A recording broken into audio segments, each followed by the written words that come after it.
Hello दोस्तों, आप सबों का फिर से हमारे चैनल पे एक बार स्वागत है। और हम लोग एक बार फिर से आ गए हैं इस सिंक्रोमेस गियरबॉक्स के सेशन पे। दोस्तों, मुझे उम्मीद है कि जो मैंने स्लाइडिंग मेस गियरबॉक्स और कांस्टेंट मेस गियरबॉक्स का सेशन बनाया था वो आप लोगों को बहुत पसंद आया होगा, तभी आज आप मेरा ये वीडियो देख रहे हैं। जिन लोगों ने अभी तक हमारा वो स्लाइडिंग मेस गियरबॉक्स और कांस्टेंट मेस गियरबॉक्स का सेशन नहीं देखा है वो नीचे डिस्क्रिप्शन में जाके देख सकते हैं। मैंने स्लाइडिंग मेस गियरबॉक्स और कांस्टेंट मेस गियरबॉक्स वो दोनों वीडियो का लिंक जो है वो डिस्क्रिप्शन में दे रखा है। तो वो दोनों वीडियो देखने के बाद तो आप लोग तो जान ही गए होंगे कि गियरबॉक्स होता क्या है। फिर भी मैं इस वीडियो में रिकैप करना चाहता हूँ, क्योंकि मैं सबको लेके चलना चाहता हूँ। जो इस वीडियो को फर्स्ट टाइम देख रहे हैं उनको भी साथ में लेके चलना चाहता हूँ, इसलिए मैं एक बार रिकैप कर देता हूँ जल्दी से कि गियरबॉक्स जो है वो एक व्हीकल्स का पार्ट्स है, डिवाइस है, जिसके मदद से हम लोग व्हीकल्स का स्पीड और टॉर्क को कंट्रोल करते हैं। इसके साथ साथ दोस्तों हम लोग जो है वो स्लाइडिंग मेस गियर बॉक्स को हटा के रिप्लेस करके कांस्टेंट मेस गियर बॉक्स को लाएं, क्योंकि स्लाइडिंग मेस गियर बॉक्स में नॉइज़ का प्रॉब्लम ज़्यादा था और वियर एंड टियर का प्रॉब्लम ज़्यादा होता था, क्योंकि उसमें जो है गियर का लेफ़्ट और राइट मूवमेंट होता था। बट दोस्तों यहाँ पे एक प्रॉब्लम आ गया कि जो डॉग क्लच था कांस्टेंट मेस गियर बॉक्स में, वो जब इंगेज होती थी उसके टीथ पे तो वहाँ भी वियर एंड टियर होता था, वो स्मूथली इंगेज नहीं होती थी। इसलिए दोस्तों कांस्टेंट मेस गियरबॉक्स को हटा के लाया गया सिंक्रोमेस गियरबॉक्स, जिसमें जो है वो सिंक्रोनाइजर यूनिट गियर से स्मूथली इंगेज होता है। तो अब चलिए दोस्तों हम लोग लैपटॉप के स्क्रीन पे, ताकि मैं आपको समझा सकूं कि सिंक्रोमेस गियरबॉक्स कैसे काम करता है। और जिन्होंने अभी तक हमारे चैनल को सब्सक्राइब नहीं किया है वो नीचे सब्सक्राइब बटन पर क्लिक करके हमारे चैनल को सब्सक्राइब कर दें और बेल आइकन को भी दबा दें, ताकि आपको नई वीडियो का नोटिफिकेशन मिलते रहे। सब्सक्राइब कीजिए टेक फॉर सपोर्ट चैनल को और बेल आइकन को दबाइए लेटेस्ट टेक्नोलॉजी वीडियोस के लिए। तो दोस्तों हम लोग आ गए हैं अपने लैपटॉप के स्क्रीन पे। सिंक्रोमेस गियरबॉक्स को समझने के लिए सबसे पहले कुछ इंपॉर्टेंट टर्म्स आपको समझने होंगे।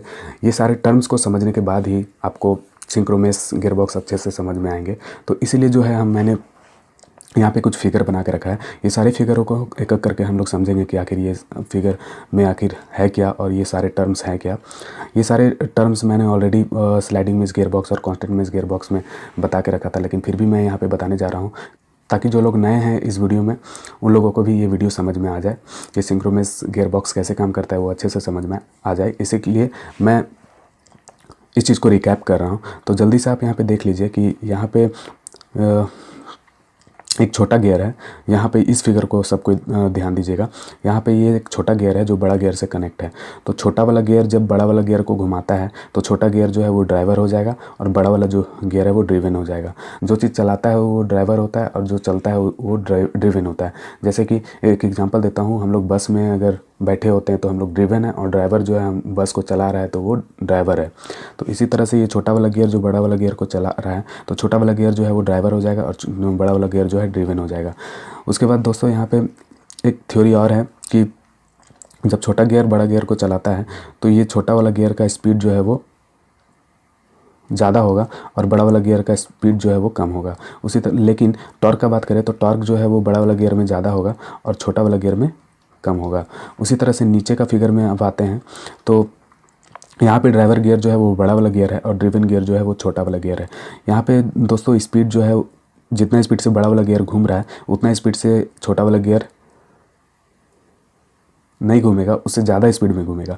छोटा वाला गियर जो है दोस्तों वो ज़्यादा स्पीड में घूमेगा और बड़ा वाला जो गियर है वो थोड़ा कम स्पीड में घूमेगा, क्योंकि बड़ा वाला गियर जो है छोटा वाला गियर को घुमा रहा है। तो इस बार जो है इस बड़ा वाला गियर का स्पीड कम होगा और छोटा वाला गियर का स्पीड ज़्यादा होगा। और अगर टॉर्क का बात करें तो टॉर्क जो है छोटा वाला गियर में कम होगा और बड़ा वाला गियर में ज़्यादा होगा। तो यहाँ पे आप लोगों को समझ में आ गया होगा कि ड्राइवर गियर किसे कहते हैं, ड्रिवन गियर किसे कहते हैं और स्पीड और टॉर्क कब घटता और बढ़ता है। अब यहाँ पे आ जाइए, एक फिगर और मैंने बना के रखा है। यहाँ से आपको डायरेक्शन का नॉलेज हो जाएगा कि कौन सा गियर का डायरेक्शन और रोटेशन कैसे होता है। तो यहाँ पे आप देख सकते हैं दोस्तों कि यहाँ आपसे पूछा जा रहा है कि गियर ए जो है वो क्लॉकवाइज घूम रहा है, तो आपको बताना है कि गियर बी और गियर सी का डायरेक्शन कैसा होगा। मतलब तीनों गियर एक दूसरे से अगर जुड़े हुए हैं तो आप बताइए कि बी और सी का रोटेशन किस डायरेक्शन में होगा। तो मैंने इसके लिए दोस्तों मैं आपको बता देता हूँ कि जब दो गियर एक दूसरे से जुड़े होते हैं, मेस होते हैं, तो अगर ये क्लॉकवाइज घूम रहा है, गियर यहाँ पे क्लॉकवाइज घूम रहा है, मतलब घड़ी की दिशा में कोई चीज़ घूमता है तो उसको क्लॉकवाइज कहते हैं, तो ये क्लॉकवाइज घूम रहा है तो ठीक इसका विपरीत घूमेगा ये गियर बी। उसी तरह से चूँकि बी जो है वो गियर सी से कनेक्ट है और बी जो है वो क्लॉकवाइज एंटी क्लॉकवाइज घूम रहा है, घड़ी के विपरीत दिशा में घूम रहा है, तो सी जो है ठीक उसका विपरीत घूमेगा, क्लॉकवाइज घूमेगा, घड़ी के दिशा में ही घूमेगा। तो यहाँ पे आप बता सकते हैं कि गियर बी जो है वो एंटी क्लॉकवाइज घूमेगा और गियर सी जो है वो क्लॉकवाइज घूमेगा। तो यहाँ पे भी एक टर्म है, उसको भी समझ लेते हैं कि जब गियर बॉक्स का मेन शाफ्ट जो है, जो मेन शाफ्ट प्रोपेलर शाफ्ट से जुड़ा होता है, वो मेन शाफ्ट अगर यदि क्लॉकवाइज घूमता है तो गाड़ी का जो मूवमेंट होगा वो फॉरवर्ड डायरेक्शन में होगा। ये बहुत इंपॉर्टेंट है, इसको याद रखिएगा कि जब मेन शाफ्ट जो है वो क्लॉकवाइज घूमेगा दोस्तों, तो गाड़ी का मूवमेंट जो है वो फॉरवर्ड होगा, मतलब आगे की ओर मूव करेगा गाड़ी। उसी तरह से जब वो मेन शाफ्ट का रोटेशन जो है वो एंटी क्लॉकवाइज होगा, मतलब घड़ी के विपरीत दिशा में होगा, मतलब इस डायरेक्शन में होगा, तो गाड़ी जो है, व्हीकल जो है वो रिवर्सली मूव करेगा। नेक्स्ट है दोस्तों बेयरिंग। जिस तरह से कॉन्टिन्यूअस गियर बॉक्स में बेयरिंग अपना काम करता था, ठीक उसी तरह से सिंक्रोमेस गियर बॉक्स में भी बेयरिंग अपना काम करेगा। यहाँ पे जो मैंने एक फिगर बना के रखा है जिसमें ये शाफ्ट है और ये शाफ्ट के ऊपर जो है वो रेड कलर में मैंने बेयरिंग को इंडिकेट करके रखा है, ये बेयरिंग है और इसी बेयरिंग के ऊपर जो है वो गियर लगा हुआ है। एक बार मैं यहाँ से बता देता हूँ, मान के चलिए ये शाफ्ट है और इसी शाफ्ट के ऊपर माउंटेड है बेयरिंग और उसी बेयरिंग के ऊपर माउंटेड है गियर। अब उस गियर को अगर आप घुमाते हैं, रोटेट करते हैं, तो ज़रूरी नहीं है कि ये शाफ्ट भी घूमे। शाफ्ट को अगर आप पकड़ के रखें तो ये शाफ्ट नहीं घूमेगा, वो सिर्फ गियर घूमेगा। तो इसी थ्योरी का यूज़ होता है दोस्तों सिंक्रोमेस गियर बॉक्स में, इसी थ्योरी का यूज़ किया गया है सिंक्रोमेस गियर बॉक्स में। तो ये चीज़ आप लोग याद रखिएगा, आगे काम आएगा। उसी तरह से नेक्स्ट है यहाँ पे सिंक्रोनाइज़र यूनिट। सिंक्रोनाइज़र यूनिट भी प्रेजेंट होता है सिंक्रोमेस गियर बॉक्स में। इसका क्या काम है वो भी देख लेते हैं। यहाँ पे एक शाफ्ट मैंने बना के रखा है और इसमें जो ये लाइन है वो स्प्लाइन है। इस स्प्लाइन में जो है वो सिंक्रोनाइज़र यूनिट लेफ्ट और राइट मूव कर सकता है स्प्लाइन की मदद से। और सिंक्रोनाइज़र यूनिट जो है दोस्तों वो रिजिडली फिक्स होता है इस शाफ्ट के साथ। मतलब अगर ये एक शाफ्ट है और इसमें मैं सिंक्रोनाइज़र यूनिट को लगा के रखा हूँ, माउंट करके रखा हूँ, और अगर यदि उस सिंक्रोनाइज़र यूनिट को घुमाऊँ तो ये शाफ्ट भी घूमेगा ही घूमेगा, आप इसे रोक नहीं सकते हैं। तो इस तरह से कुछ सिंक्रोनाइज़र यूनिट और शाफ्ट का अरेंजमेंट होता है। तो ये सारा टर्म्स को समझने के बाद अब चलिए जानते हैं कि सिंक्रोमेस गियर बॉक्स कैसे काम करता है। तो उसके लिए हम लोग सिंक्रोमेस गियर बॉक्स का फिगर खोल लेते हैं। तो दोस्तों ये है सिंक्रोमेस गियर बॉक्स का फिगर। यहाँ पे मैं सबसे पहले आप लोग को पार्ट्स क्लियर कर देता हूँ कि यहाँ इसमें कौन से पार्ट्स होते हैं। तो ये जो है इंजन शाफ्ट है दोस्तों, ये इंजन शाफ्ट है, इसको क्लच शाफ्ट के नाम से भी जानते हैं। ये इंजन शाफ्ट जो है वो कनेक्ट है रिजिडली टॉप गियर से, ये टॉप गियर से, और ये टॉप गियर जो है वो मेस है, मतलब एक इंगेज है किस ये काउंटर गियर से। और काउंटर गियर जो है वो रिजिडली फिक्स है, रिजिडली जुड़ा हुआ है ये काउंटर शाफ्ट से, जिसको हम लोग ले शाफ्ट के नाम से भी जानते हैं। और इसी ले शाफ्ट में 4 गियर जुड़े हुए हैं, देख सकते हैं आप लोग। उसके बाद दोस्तों ये चारों गियर जो मैं बोल रहा हूँ, काउंटर शाफ्ट के जो चारों गियर हैं, ये चारों गियर से ऊपर के मेन शाफ्ट के गियर जुड़े हुए हैं। इस गियर से जो है वो आइडलर गियर जुड़ा हुआ है, यहाँ पे देख सकते हैं, इसको आइडलर गियर हम लोग बोलते हैं। और इसी आइडलर गियर से जो है वो जुड़ा हुआ है रिवर्स गियर। और ये काउंटर शाफ्ट का ये काउंटर गियर जो है उसके साथ फर्स्ट गियर जुड़ा हुआ है, और ये काउंटर गियर के साथ जुड़ा हुआ है सेकंड गियर। यहाँ पे ये ब्लू कलर जो है, ये ब्लू कलर आपको दिख रहा होगा, ये इंडिकेट कर रहा है मेसिंग पॉइंट को, मतलब इस तरह से जुड़े हुए हैं 2 गियर आपस में एक साथ, तो उसी चीज़ को ये इंडिकेट कर रहा है।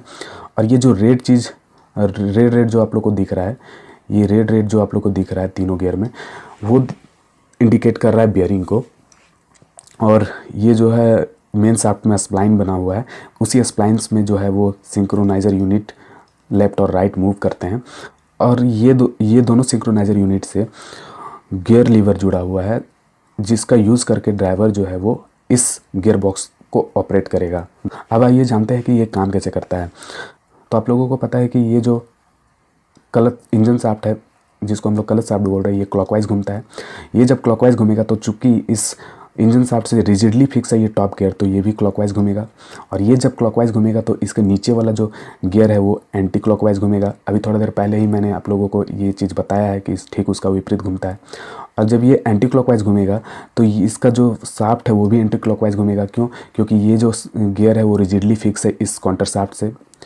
तो जब ये काउंटर शाफ्ट एंटी क्लॉकवाइज घूमेगा तो इसमें माउंटेड जितने भी गियर हैं, ये गियर, ये गियर और ये गियर और ये गियर, ये सारे गियर जो है वो एंटी क्लॉकवाइज ही घूमेंगे, क्योंकि सारे गियर जो है इस काउंटर शाफ्ट के साथ रिजिडली फिक्स हैं। उसके बाद यहाँ पे आप आ जाइए कि जब ये एंटी क्लॉकवाइज घूम रहा है तो ये जो आइडलर गियर है इसका ठीक उल्टा घूमेगा, क्लॉकवाइज घूमेगा। और इसके ठीक ऊपर वाला जो गियर है जिसको हम लोग रिवर्स गियर बोल रहे हैं, ये रिवर्स गियर जो है वो एंटी क्लॉकवाइज घूमेगा। ये जो है क्लॉकवाइज घूम रहा था तो ये एंटी क्लॉकवाइज घूमेगा। उसी तरह से यहाँ पे आते हैं, ये जो है वो एंटी क्लॉकवाइज घूम रहा था तो ठीक इसका उल्टा ऊपर वाला जो गियर है फर्स्ट गियर वो क्लॉकवाइज घूमेगा। उसी तरह से यहाँ पे आ जाते हैं तो ये एंटी क्लॉकवाइज घूम रहा है तो इसका ठीक ऊपर वाला गियर जो सेकेंड गियर जिसको हम लोग बोल रहे हैं वो क्लॉकवाइज घूमेगा।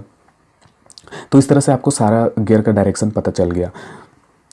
ये तीनों गियर जो है क्लॉकवाइज घूमेंगे, ये एंटी क्लॉकवाइज घूमेंगे। अब यहाँ पे आपको समझने का ये बात है दोस्तों कि जब ये जो है ये फिगर जो है वो न्यूट्रल कंडीशन का बना हुआ है। यहाँ पे जो है वो सारा गियर घूम रहे हैं, काउंटर शाफ्ट का जितना गियर है सारा गियर घूम रहा है। ऊपर में जो है वो मेन शाफ्ट में जितना गियर है सारा गियर घूम रहा है। लेकिन दोस्तों ये मेन शाफ्ट जो है वो नहीं घूम रहा है, ये मेन शाफ्ट जो है वो नहीं घूम रहा है। अब बहुत लोग सोच रहे होंगे कैसे नहीं घूमेगा, क्योंकि ये सारा गियर जब घूम रहे हैं तो ये मेन शाफ्ट क्यों नहीं घूमेगा? क्योंकि तो ये भी चीज़ अभी थोड़ा देर पहले मैंने बताया था, यहाँ पे बेयरिंग लगा हुआ है, यहाँ पे बेयरिंग लगा हुआ है, यहाँ पे बेयरिंग लगा हुआ है और ये सारे गियर घूम रहे हैं। लेकिन यहाँ बेयरिंग लगा होने की वजह से ये मेन शाफ्ट नहीं घूम रहा है, क्योंकि ये सारे गियर जो है वो बेयरिंग के ऊपर माउंटेड है। अब चलिए दोस्तों जान लेते हैं कि जब ड्राइवर जो है वो रिवर्स गियर में व्हीकल्स को डालता है तब क्या होता है। तो ड्राइवर जो है जब व्हीकल्स को रिवर्स गियर में डालता है दोस्तों, तो ये जो सिंक्रोनाइज़र यूनिट है वो इससे आके मेस हो जाता है। इससे मेस होने की वजह से क्या होता है, इस तरह से और इस तरह से मेस हो जाता है, जिसकी वजह से क्या होता है, ये एंटी क्लॉकवाइज घूम रहा है चूँकि, तो ये भी जो है सिंक्रोनाइज़र यूनिट ये एंटी क्लॉकवाइज घूमने लगेगा, तो मेन शाफ्ट जो है वो भी एंटी क्लॉकवाइज घूमने लगेगा। और अभी मैंने बताया था कि अगर एंटी क्लॉकवाइज घूमेगा ये मेन शाफ्ट तो गाड़ी जो है वो रिवर्स डायरेक्शन में मूव करेगा। उसी तरह से दोस्तों नेक्स्ट क्या है कि जब वही ड्राइवर जो है वो व्हीकल्स को फर्स्ट गियर में डालता है तो ये जो सिंक्रोनाइज़र यूनिट है इससे आके जुड़ जाता है, इससे आके मेस हो जाता है। तो इससे मेस होने की वजह से चूँकि ये फर्स्ट गियर जो है वो क्लॉकवाइज घूम रहा है तो ये मेन शाफ्ट भी क्लॉकवाइज घूमेगा और इसी वजह से जो है इस बार गाड़ी जो है वो फॉरवर्ड मूव करने लगता है। उसी तरह से अगर ड्राइवर जो है वो सेकेंड गियर में व्हीकल्स को डालता है तो ये वाला जो सिंक्रोनाइज़र यूनिट है वो अपना काम करेगा और सेकेंड गियर से आके मेस हो जाएगा। और मेस होने की वजह से क्या होगा कि इस बार जो सेकेंड गियर जो है चूँकि क्लॉकवाइज घूम रहा है तो गाड़ी भी क्लॉकवाइज ये मेन शाफ्ट भी क्लॉकवाइज घूमेगा और गाड़ी जो है आगे फॉरवर्ड मूव करेगा। लेकिन यहाँ पे दोस्तों ये समझने वाली बात ये है कि ये जो है फर्स्ट गियर के कंडीशन में ये छोटा गियर जो था वो बड़ा गियर को घुमा रहा था, छोटा गियर जो था वो बड़ा गियर को घुमा रहा था, जिसकी वजह से फर्स्ट गियर का जो स्पीड है वो कम होगा स्पीड। और अगर बात करें सेकंड गियर का तो इस कंडीशन में दोस्तों यहाँ पे आप देख सकते हैं ये कि बड़ा गियर जो है वो छोटा गियर को घुमा रहा है। तो यहाँ पे क्या होगा कि मैंने आपको पहले ही बताया था कि यहाँ पे इस कंडीशन में क्या होगा कि ये सेकंड गियर जो है वो स्पीड घूमेगा और स्पीड घूमने की वजह से क्या होगा कि ये डॉग क्लच भी स्पीड घूमेगा, ये वाला डॉग क्लच भी स्पीड घूमेगा और उसी स्पीड और उसी डायरेक्शन में जो है वो मेन शाफ्ट भी घूमेगा। उसी तरह से अगर ड्राइवर जो है वो व्हीकल्स को टॉप गियर में डालता है दोस्तों, ये जो है ये सिंक्रोनाइज़र यूनिट जो आपको दिख रहा है वो इस टॉप गियर से आके मेस हो जाता है और इसके मेस होने की वजह से जो है वो पावर जो है वो सीधी ट्रांसफ़र हो जाता है। जितना स्पीड और जितना टॉर्क आ रहा है इंजन से वो डायरेक्टली जो है वो ट्रांसफ़र हो जाता है। यहाँ पे दोस्तों हम लोग टॉप गियर का कंडीशन में स्पीड को और टॉर्क को कंट्रोल नहीं कर रहे हैं, जितना इंजन से पावर और स्पीड और टॉर्क आया वो डायरेक्टली हम लोग भेज दे रहे हैं प्रोपेलर शाफ्ट में। लेकिन दोस्तों अगर बात करें फर्स्ट गियर में, रिवर्स गियर में, तो रिवर्स गियर में पावर इधर से आता है, फिर नीचे आता है, फिर राइट साइड जाता है, फिर ऊपर जाता है ये रिवर्स गियर में। और रिवर्स गियर से होते हुए जो है प्रोपेलर शाफ्ट में जाता है। तो ये इस कंडीशन में दोस्तों हम लोग क्या कर रहे हैं, स्पीड और टॉर्क को तो कंट्रोल कर ही रहे हैं, साथ ही साथ डायरेक्शन को भी कंट्रोल कर रहे हैं। उसी तरह से जब गाड़ी फर्स्ट गियर में होता है दोस्तों, तो ये जो है पावर जो है उस तरह से क्लच शाफ्ट से होते हुए नीचे आता है, नीचे के बाद राइट की तरफ जाता है और उसके बाद ऊपर जाता है ये फर्स्ट गियर में और फिर इधर चला जाता है। उसी तरह से सेकंड गियर का बात करें तो इधर से पावर होते हुए इधर आता है, फिर राइट जाता है, फिर ऊपर जाता है, फिर प्रोपेलर शाफ्ट में चला जाता है। और टॉप गियर का तो मैंने बताया ही था कि ये सीधा सीधी पावर ट्रांसफ़र हो जाता है। दोस्तों यहाँ मैं आपको लास्ट चीज़ एक समझाना चाहता हूँ फिर से अगेन, कि मान लीजिए कि जब हम लोग व्हीकल्स को फर्स्ट गियर में डालते हैं तो ये क्या होता है कि ये सिंक्रोनाइजर यूनिट ये फर्स्ट गियर से आके इस तरह से मेस हो जाता है। अब क्या होगा कि ये जो फर्स्ट गियर जितना स्पीड में और जिस टॉर्क में रोटेट कर रहा है और जिस डायरेक्शन में रोटेट कर रहा है, उसी टॉर्क, उसी डायरेक्शन और उसी स्पीड में ये सिंक्रोनाइज़र भी रोटेट करने लगेगा। तो ये जो गियर है वो क्लॉकवाइज चूँकि रोटेट कर रहा है तो ये भी क्लॉकवाइज रोटेट करने लगेगा और उसी स्पीड में रोटेट करेगा जो स्पीड में फर्स्ट गियर रोटेट कर रहा था और उसी टॉर्क में रोटेट करने लगेगा। और चूँकि ये जो सिंक्रोनाइज़र यूनिट है वो मेन शाफ्ट से जुड़ा हुआ है रिजिडली, तो उसी स्पीड, उसी टॉर्क और उसी डायरेक्शन में जो है वो मेन शाफ्ट भी रोटेट करने लगता है। तो इसी तरह से सिंक्रोनाइज़र यूनिट जो है वो अपना काम रिवर्स गियर में भी करता है, फर्स्ट गियर में भी करता है, सेकंड गियर में भी करता है और टॉप गियर में भी करता है। दोस्तों मैं उम्मीद करता हूँ कि आपको ये वीडियो काफ़ी पसंद आया होगा और काफ़ी इन्फॉर्मेटिव भी लगा होगा। फिर भी अगर कोई कन्फ्यूज़न है तो नीचे कमेंट बॉक्स पे कमेंट करके हमसे सवाल कर सकते हैं। और जो लोग हमारे चैनल पे नए हैं वो हमारे चैनल को नीचे सब्सक्राइब बटन पे क्लिक करके सब्सक्राइब कर ले और बेल आइकन को भी दबा दे ताकि आपको इसी तरह का वीडियो का नोटिफिकेशन मिलते रहे। थैंक यू, धन्यवाद, वंदे मातरम।